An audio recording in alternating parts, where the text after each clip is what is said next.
Hello,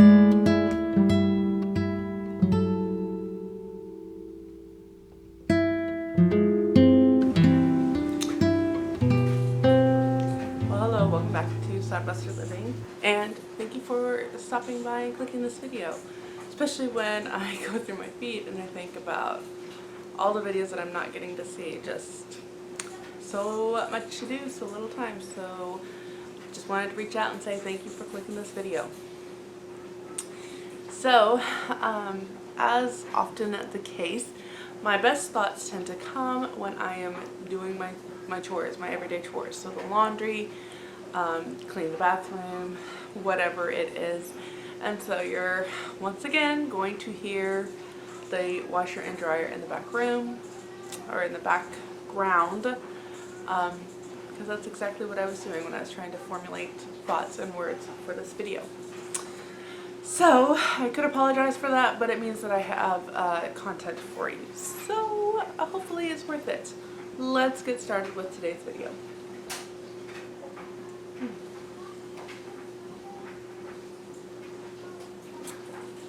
I think that's actually a beautiful way to open this up, because I want to talk about some of the discouragement we face in dealing with money and finances and things like that.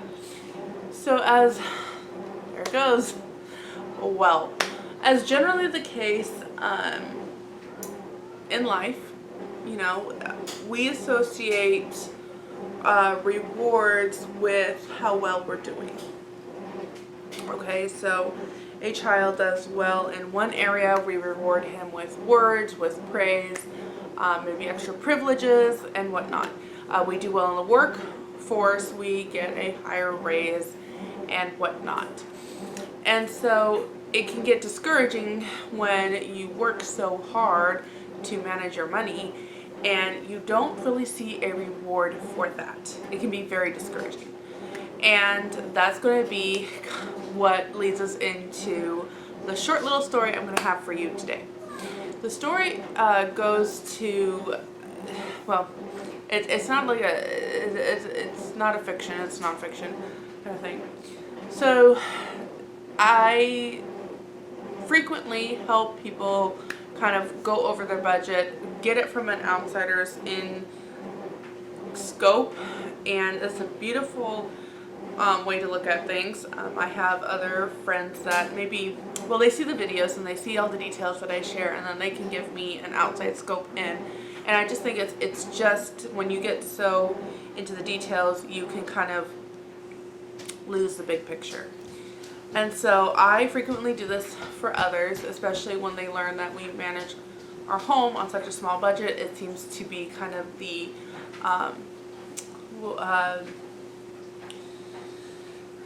like qualifications in order to give money advice.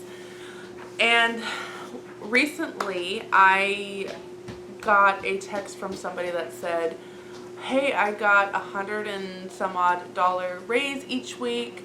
I'm trying to decide what to do with it. And of course my immediate thought is, oh, that goes into the groceries, you know, and some of us kind of think that way. But in this particular case, this person has detailed lists, a detailed way of living, and they like to, they don't deviate much from that. And so these were the options that they were thinking. They were thinking we could put it in savings, we could put it into a car replacement fund, we could put it into travel expenses, we could put, and you know, I don't know if you're like me, but my first thought is, I wonder what that's like. I wonder what that's like to get a raise and think that it could go directly into savings. I wonder what it's like to get a raise and think it's gonna go into the extra categories. And I'm not over here thinking, well, aren't you the lucky one? I don't do that. I'm just thinking, wow, that must be nice. And you can kind of start thinking, forgive me, I will try to do my best to pick up back where I was. but it can kind of get a little discouraging to think about all the work that you do with, again, the little to no reward, if you will. Instead of focusing on that, I literally had to start taking each thought captive, as it were. But each time that thought came of, man, we're really not doing so well as I thought, to think, wow, if I had that money, I think it would be nice not to have to pull from savings each month. It's still the same thing. Putting it in or pulling it out, it would be not pulling out savings each month that we tend to do. Got distracted, I thought I heard the baby. And then we start thinking of other things. Wow, I'm really thankful that I don't have to put things on the credit card and accumulate debt each month. I'm very thankful that I have enough food to feed my family each month. I'm very thankful that I have a working car each month. I'm very thankful that I can offer the piece of advice that I would give in this circumstance, and I'm very thankful that they have the opportunity to live such. And once that each moment you're taking of reprogramming the brain to think, this isn't about what you have or have not accomplished, girl. This is about life, and this is what to expect in life, and to kind of put away that it's not necessarily a comparison trap, but it is an ugly bug that can begin to fester if allowed. And I don't want that in my life. And so what do we do when we hear something about that, and we again retrain our brain to be thankful for what we do have, and then we have to turn and start realizing, just because we work so hard doesn't necessarily mean that there is going to be the reward of something tangible. There's going to be the reward of a job well done. We have lost that as an art of just being satisfied with a job well done. Speaking of stories, have you ever seen Lark Rise to Candleford? I quote it a lot with, this is my one weakness. But in one of the episodes of that TV show, there is a mason worker. And he has some very strong opinions, but he is a lovable and wonderful character. In one of the episodes, he is commissioned to do this piece of art above, I think it's above a church doorway. And he takes a lot of pride in making it a beautiful piece. And then he learns that he's not going to get paid for it, but he continues to do it. It isn't until the wife steps in and says, how are you going to feed us on this beautiful piece of artwork, that he becomes discouraged. And up until that point, he was taking pride in doing a job well done and knowing that it's something that will last forever and it will be appreciative of it. We've lost that art. So we may not have a full bank account. You all know my story of the Glenn Miller, Mrs. Miller, and having that full bank account she was able to bless her husband with. We may not have that full bank account, but we can still take pride in the fact that we are managing our money well, that we are doing the best we can with what we have, where we are, and be thankful that, each step and each month and each bill we pay, we're able to do so.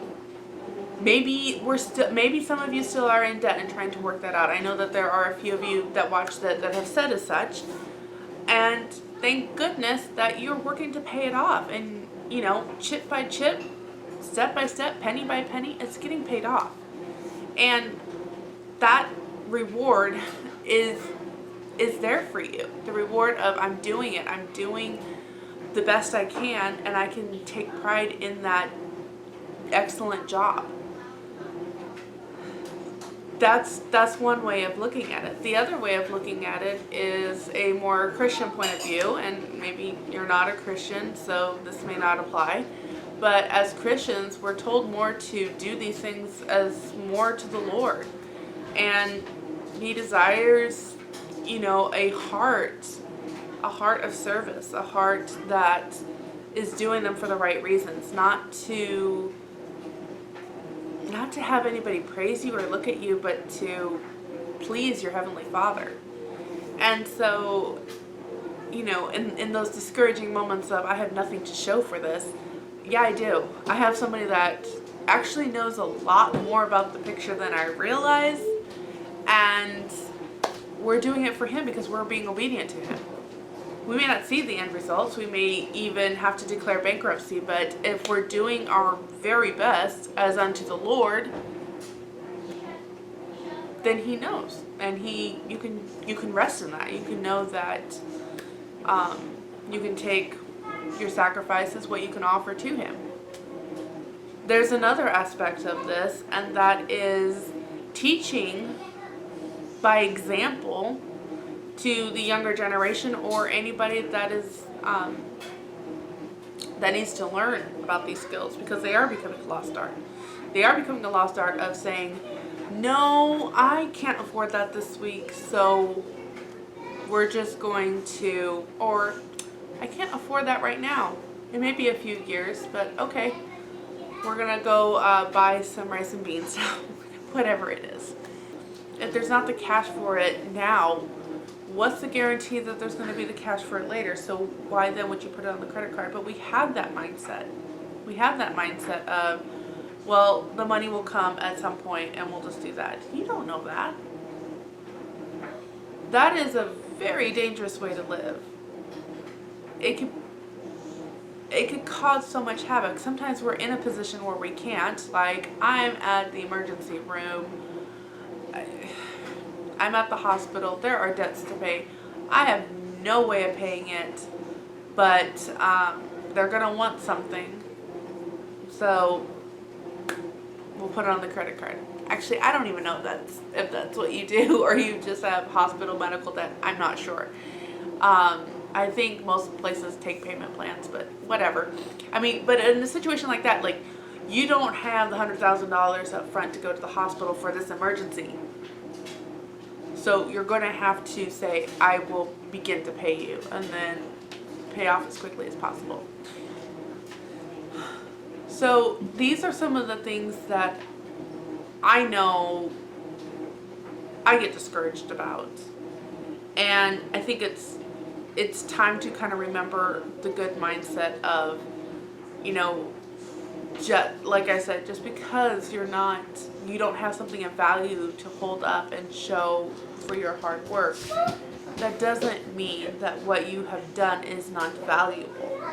There's so much going on right now, and I've been hearing a lot of skip your $5 coffees. Why are you spending $5 on coffee when you can be putting aside 5 pounds of beans? And that's a very good point. And at the end of the month, you can see how much coffee money that has been taken, and it's kind of staggering. But at the same time, I have been in a situation where, as a spender, I'm mainly speaking to the spenders here, as a spender, you get so tightwad and afraid to look at money, and it becomes like this angst to buy a candy bar, buy a $5 cup of coffee, and you are so worn out and you are so thin from trying to stretch out each penny, pour everything you can into creating more income to help your family in whatever way that is, that it actually is not healthy in that aspect anyways. The love of money is one thing, and then the fear of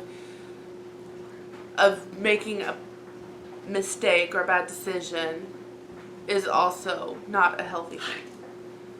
So if that means you buy a candy bar one week because it's cheaper than coffee, but it's still something that reminds you that this is money, it's not something to don't know, worship doesn't seem quite right, but it's whatever. Don't buy the candy bar. Just breathe. And then go back into it.